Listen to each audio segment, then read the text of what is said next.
Magandang araw! Welcome sa Teacher Frel TV! Tayo ngayon ay mag-aaral sa asignaturang Filipino 4, Quarter 1, Week 6, Milk Base. Ang paksa ng ating aralin sa araw na ito ay Kahalagahan ng Media, Lesson 2.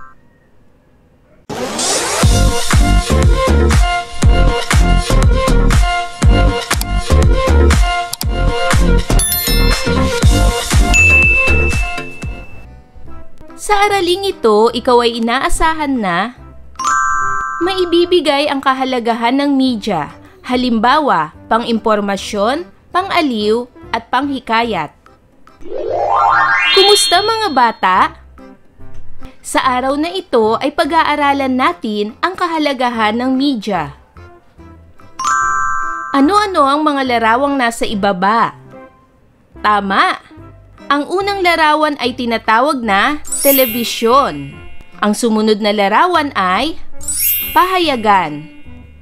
Ang sumunod na larawan ay radyo. Ang sumunod na larawan ay magazine. At ang panghuling larawan ay cellphone, na kung saan tayo ay nakakagamit ng internet sa pamamagitan ng cellphone. Ano nga ba ang media? Ang media ay isang mahalagang bahagi ng ating makabagong pamumuhay. Ang media ay maaaring mauri sa mga sumusunod. Ang print media. Ito ay binubuo ng mga media na nakasulat o nakalathala kaya't nababasa lamang ng publiko. Ang ilan sa halimbawa ng print media ay ang pahayagan o dyaryo at magazine. Ano naman ang broadcast media? Ang broadcast media ay paghahatid ng impormasyon, audio o visual man sa pamamagitan ng medyang pangmasa tulad ng radyo, telebisyon at internet. Narito ang mga halimbawa ng broadcast media. Katulad ng panonood ng balita sa pamamagitan ng telebisyon. Ito ay napapanood natin at napapakinggan. Maaari ring ang broadcast media ay sa pamamagitan ng radyo, kung saan ito ay ating napapakinggan. Makakapanood din tayo ng broadcast media sa pamamagitan ng internet. Basahin ang balita. Gobyerno, magbibigay ng libreng internet access sa mga paaralan. Ayon sa ulat ng isang pahayagan sa ating bansa, nagnanais ang gobyerno na magbigay ng libreng internet access sa mga paaralan bilang tugon sa bagong hamon ng panahon o new normal. Ang free internet connectivity ay isasagawa ng Department of Information and Communication Technology sa pakikipag-ugnayan sa kagawaran ng edukasyon. Ngayon ay dumako na tayo para sa unang pagsasanay bilang isa. Sagutin ang mga tanong. Una, anong uri ng media ang ginamit sa pagpapahayag ng balita? A. Pahayagan, B. Radyo, C. Telebisyon, o D. Internet. Ano ang tamang sagot? Magaling! Ang tamang sagot ay letter A. Pahayagan. Pangalawa, tungkol saan ang balita? A. Libreng gamit sa paaralan, B. Libreng matrikula, C. Libreng internet access, o D. Libreng computer. Ano ang tamang sagot? Magaling! Ang tamang sagot ay letter C. Libreng internet access. Pangatlo, anong ahensya ang magbibigay ng free internet connectivity? A. DOST, B. DTI, C. DAR, o D. DICT. Ano ang tamang sagot? Magaling! Ang tamang sagot ay letter D. DICT. Pang-apat, anong uri ng pag-aaral ang hindi pinayagan ng Pangulong Duterte? A. Modular, B. Radio-based, C. Face-to-face o D. Wala dito? Ano ang tamang sagot? Magaling! Ang tamang sagot ay letter C. Face-to-face. Panglima, ano ang tawag sa ating panahon ngayon? A. Look normal. B. Sleeping country.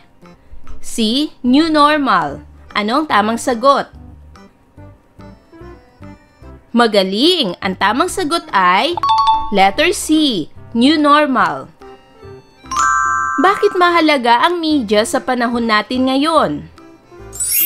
Ang media ay mahalaga sa panahong ito dahil ito ang naghahatid ng mga mahalagang balitang nangyayari sa ating paligid. Para naman sa pagsasanay bilang 2, gumawa ng isang talata kung paano mapapahalagahan ang isang hayop na malapit ng maubos ang lahi batay sa iyong napanood na balita. Mga bata, bibigyan ko kayo ng isang halimbawa ng talata na maaari niyong gawin. Upang mapahalagahan natin ang mga hayop na malapit ng maubos ang lahi, ay nararapat natin silang hayaang mamuhay sa mga kagubatan at kabundukan. Huwag silang huhulihin upang pagkakitaan. Itigil din ang paglalagay sa kanila sa zoo dahil hindi iyon ang natural nilang tahanan. Huwag rin sisirain ang kanilang mga tahanan katulad ng mga kagubatan at mga puno upang pagdating ng panahon ay dumami palalo ang kanilang mga lahi at sila ay maabutan pa ng mga susunod na henerasyon.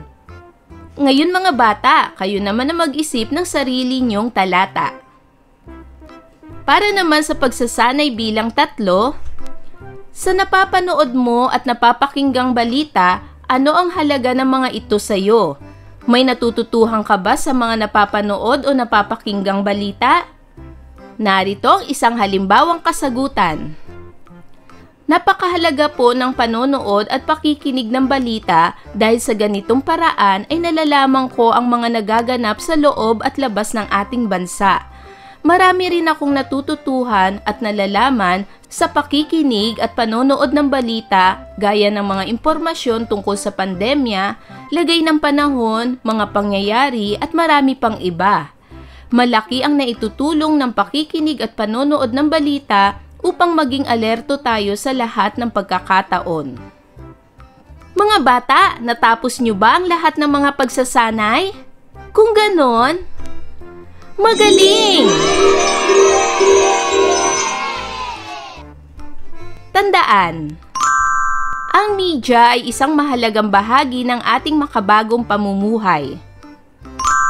Ang print media ay binubuo ng mga media na nakasulat o nakalathala kaya't nababasa lamang ng publiko.